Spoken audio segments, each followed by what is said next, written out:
Alright, in this video we're going to discuss the fuel system and the gauges and switches that you're going to use and see while in the aircraft.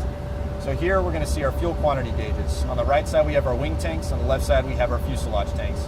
Now when you get into the aircraft and we're full weight looking for 5,000 pounds, we need to ensure that our wing tanks are both filled up to about 1,300 pounds each. We cannot take off or take the aircraft if any less are in the wings.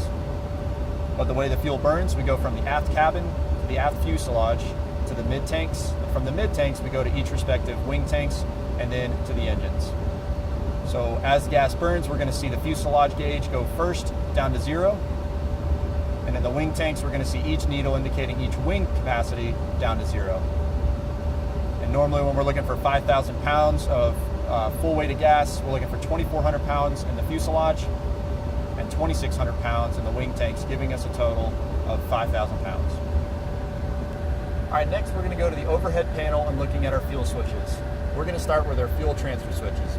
With the engines running and generators operational, our fuel transfer pumps, which are electrically run, are going to be in the auto position, and you should have each respective transfer pump, the operation lights illuminated. Now in normal operations, you're usually not going to touch these. In the auto function, the transfer pumps will will turn off when our mid tanks are depleted respectively. The on and reset functions are something you're not normally going to use. For the on function, it's going to be a maintenance function for when they're testing the system on the ground, and then you're only going to use the resets portion when section 3 of the Dash 1 directs you to. But in general, fuel transfer pumps are going to be in the auto position. Now one thing to consider, I need at least one generator for both of these to operate. So if I lose both generators, I have now lost any gas in the fuselage because my fuel transfer pumps are now not operating. Next, we're going to go to our boost pump switches. Our boost pumps are used for 4 scenarios. They're going to be used for the engine start, fuel crossfeed, backup to the primary jet pump, and to initiate motive flow for our transfer jet pumps in the fuel feed chamber. Here we see that they're in the auto function. In the auto function, they're automatically going to turn on in 4 scenarios. The first scenario, when engine start selection has been initiated, or if fuel crossfeed has been initiated, both will automatically turn on and turn off when the process is complete respectively. In the next 2 scenarios, if the pressure in the engine fuel feed drops below 5 psi, or the fuel feed chamber in each respective wing tank drops below approximately 11 gallons, the boost pump will turn on automatically and will not turn off unless you reset it.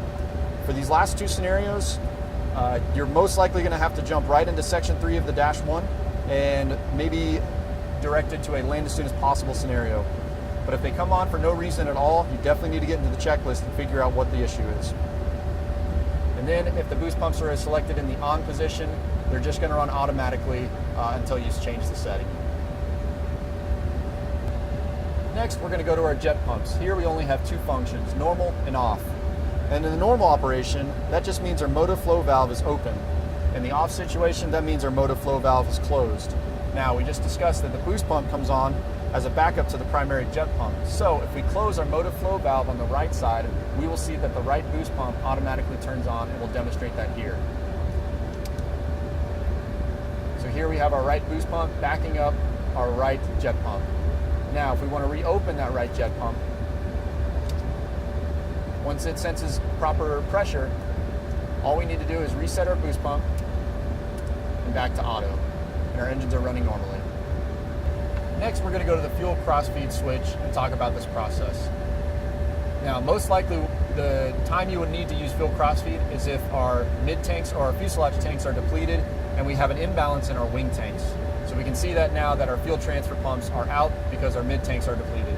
So let's say we have more gas in the left tank than we do in the right tank, and we want to balance those out. In which case we would select the left tank to now provide gas to both engines while no gas is being taken from the right tank. So we'll select the left tank.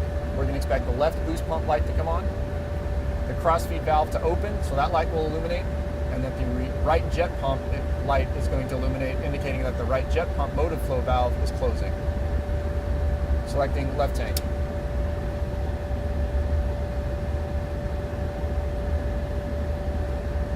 So both the crossfeed valve is open, we indicated with that light. The right jet pump light came on, indicating that the right jet pump motive flow valve is closing.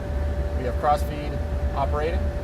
The left boost pump is now compensating and on because it's now providing gas to both engines. And we also want to ensure on the crossfeed, the fuel crossfeed light on the shroud panel is illuminated. Now, once we have a balance in the wings, we're going to deselect the crossfeed, in which case we're just going to turn it back to normal. And the system is pretty much going to reverse itself. And in the end, we should see no lights illuminated.